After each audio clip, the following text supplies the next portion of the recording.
السلام عليكم ورحمة الله. معكم أم ياسين في فيديو جديد ووصفة جديدة. الوصفة ديال الغريبة اللي كتجي زوينة بزاف وكتجي ساهلة للتحضير وكلها مشققة وكتجي هشيشة وكتذوب في الفم. نتمنى تعجبكم. هاد الغريبة اللي حضرناها كتجي زوينة بزاف وكلها مشققة وكتجي رائعة وكتجي هشيشة. نتمنى تعجبكم. عواشركم مبروكة. هذا هو الشكل ديالها. نتمنى تعجبكم وما تنسوش تصليوا على الرسول عليه افضل الصلاه والسلام. نبداو في المقادير وطريقه التحضير. عندي هنا في المقادير 3 الكيسان ديال الكاوكاو اللي حمرناه في الفران. ما خصكمش تحمروه بزاف عاوتاني حتى كيتحرق لكم، غير كيدهب اللون ديالو صافي كتخليوه. دهنتو بشويه ديال الزيت وحمرته في الفران. دابا غادي نديرو في الهاشوار باش كنطحنوه.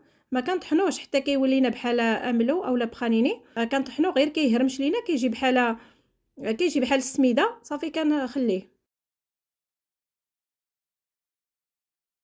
وهاد المقادير اللي درت في هاد الغريبه يمكن لكم تقسموا المقادير على جوج، يمكن لكم ديروا غير نص ديال هاد الكميه اللي درت انا. صافي بعد ما طحنا كاوكاو دابا غادي ناخذ 500 غرام ديال الزبده ديال البطا. العبار اللي عندي في هاد الزبده 500 غرام. اول حاجه كتجينا رطبه، كتجي بحال البوماد ما كتعذبناش، ماشي بحال المارغرين. وثاني حاجه كتجي بنينه في هاد الغريبه. الا غادي ديروا نص هاد الكميه اللي درت انا غادي ديروا لبطه صغيره ديال الزبده، واي نوع الزبده المهم تكون ديال البطه ديال الاكل. بعد ما درنا الزبده دابا غادي نضيفو 2 كيسان ديال السكر سنيده. كنعبر بالكاس العنبه. من بعد كنضيف رشه ملح. من بعد كنضيف 2 كيسان ديال الزيت المائده. وانتم الا غديروا نص ديال هاد المقادير اللي درت انا كتضيفوا لكاس الزيت كاس سنيده. المهم غتقسموا المقادير على جوج. صافي خديت الضرب في الاول باش بيت نطرب بها هاد الزبده، ولكن جاتني قاصحه شويه حيتاش بارد الحال. واخا خرجتها في الثلاجه من قبل، من الاحسن استعملي يديا حتى كندلكوا ديك الزبده.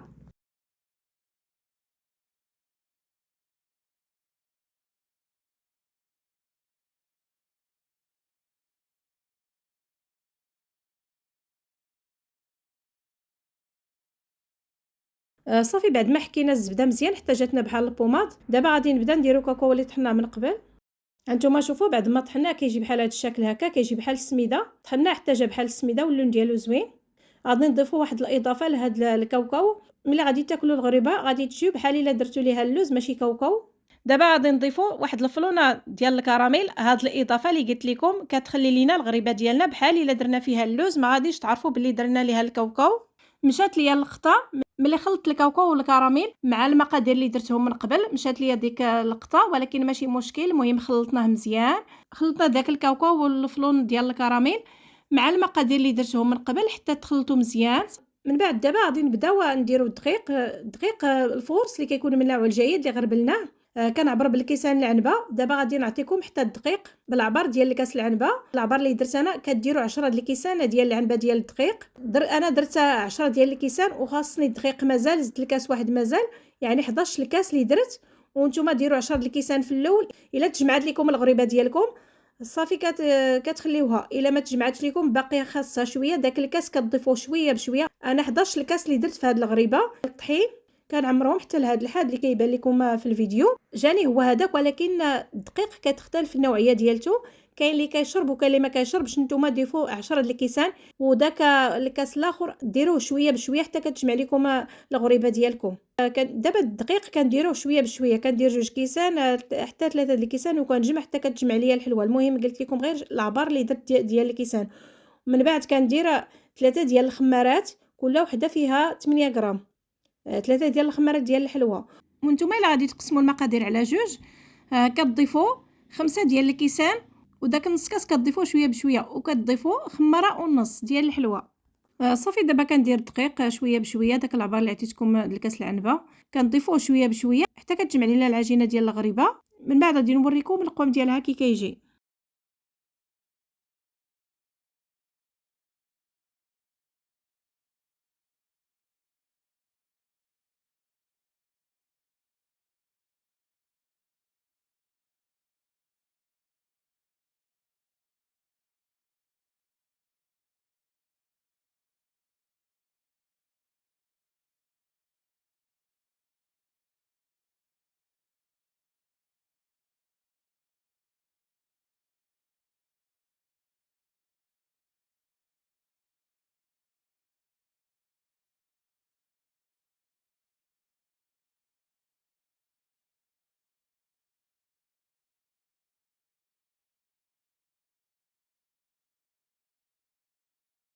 صافي بعد ما تجمع ليا العجين هانتوما شوفوا القوام ديالو كي كيجي.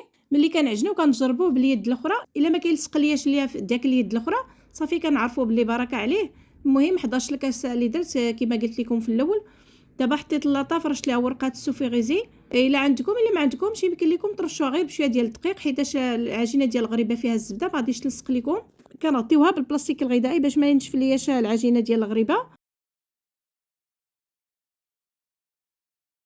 وغادي نحتاجو في هاد الغريبه شويه ديال السكر كلاصي. بديت في الغريبه كنكوروها، كناخذوا الكميه هكا كنكوروها، وكنحاول يكونوا مقادين، ما تكونش شي وحده كبيره وشي وحده صغيره. كنكورو هكا شي 4 ولا 5 وكنحطهم في السكر كلاصي، عاد كندوزو عاوتاني في السكر كلاصي.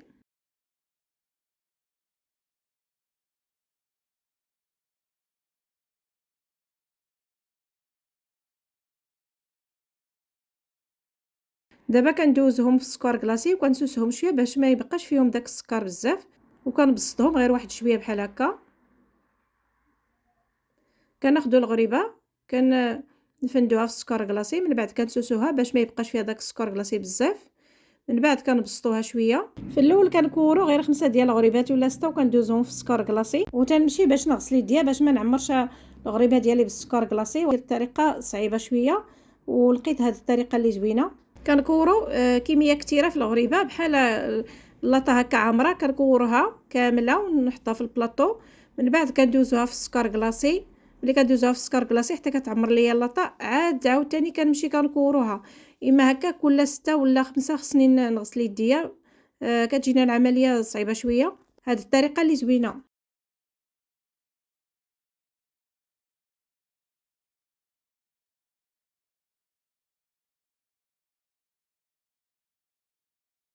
ما كورت الكميه اللي بقات ليا في هذه العجينه ديال الغريبه. دابا كندوزوها في السكر كلاصي وكنحطوها في اللاطه حتى هي اللي فرش لها ورقه السوفيغيزيه ولا كترشوها بشويه ديال الدقيق. كنبقى مستمرين بحال هكا حتى كنكمل كاع الكميه اللي عندي ديال العجينه ديال الغريبه.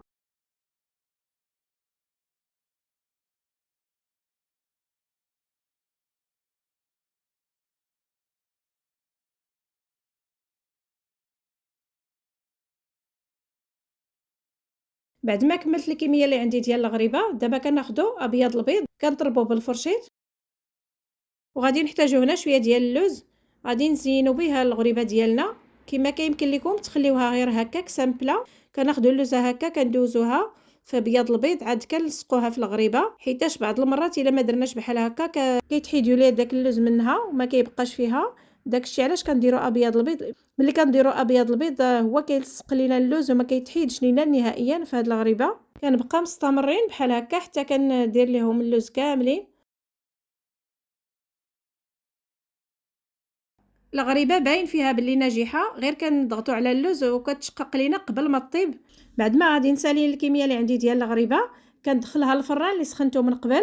كنطفي لتحت ونخلي غير الفوق، العافيه تكون متوسطه من الفوق حتى كتشقق لينا وتحمر. من بعد كنشعل ليها من التحت، العافيه تكون متوسطه حتى كتحمر ليا من التحت. من بعد كنخرجوها. كنبقى مستمرين بحال هكاك حتى كنطيب كاع الكميه اللي عندي ديال الغريبه. هذا هو الشكل ديالها النهائي بعد ما طيبتها. كتجي زوينه بزاف وكتجي مشققه ومحمره وكتجي هشيشه، والمقادير ديالها ما كيكلفوش بزاف وسهله للتحضير. نتمنى تجربوها. هذا هو الشكل ديالها، انتم شوفوا كتجي هشيشه وكتذوب في الفم. انتم شوفوا. الى عجبتكم الوصفه اليوم ما تنساوش تشتركوا وتفعلوا زر الجرس وبارطاجيو مع صحاباتكم. نتلاقاو في فيديو جديد ان شاء الله.